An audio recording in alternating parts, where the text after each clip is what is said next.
in a very small site which is about 180 square meters and sloping down to about 3 meters along the length.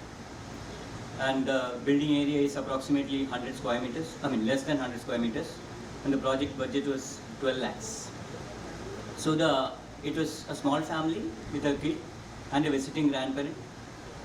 The process was actually split into two, where we tried to insist the idea of content onto the building. So we were trying to explore the contradicting ideas of the home and the house, where the house becomes the container of home, and home is a place where the activities actually start forming and you develop an association with the built form.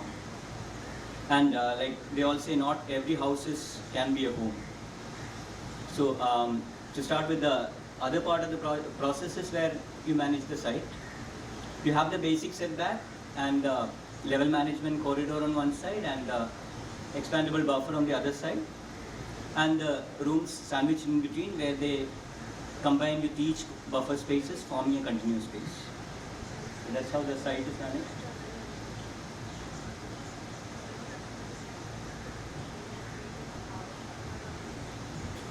So we'll move on to the interiority or the home part of the house.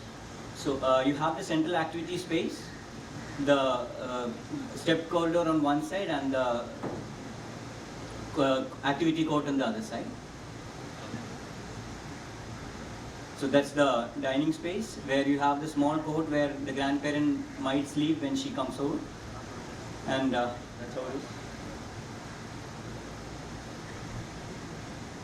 And next is the living area.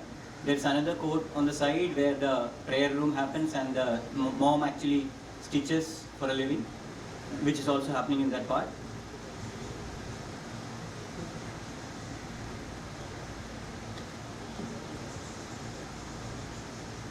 And the third part is the bedroom space, where there is a small veranda right in front. The roof of the veranda actually acts as the kids' space.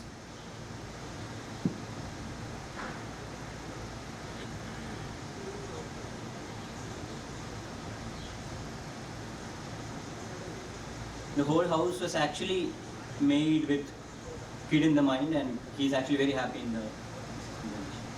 with all the levels. And now we move on to the house or the skin.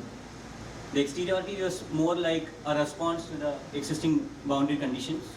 So you had agricultural land on the southern side, and the west side was a road and a shady trees, and the north side was a new construction coming up just like this, a small court and a very same setback house that is coming up. And the east side is the front yard. So the south side, what we did was we punctured it in different levels so that you get varied perceptions of the agricultural land, and it's along the steps so that the kid can actually explore these places.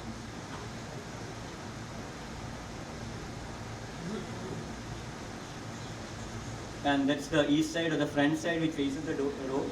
It's mostly very bland with the entry door as well as the small ventilation jolly space.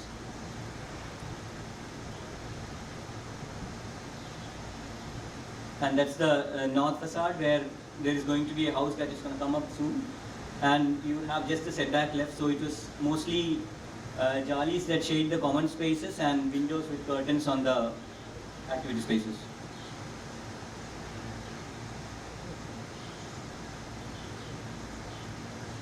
So the building is actually a very stark contrast to the existing colorful houses and around it. And the materiality is mostly porotherm and concrete interlock blocks, which was sourced very nearby. The interlock block was like 2 blocks apart. You could carry the materials right to the space by hand.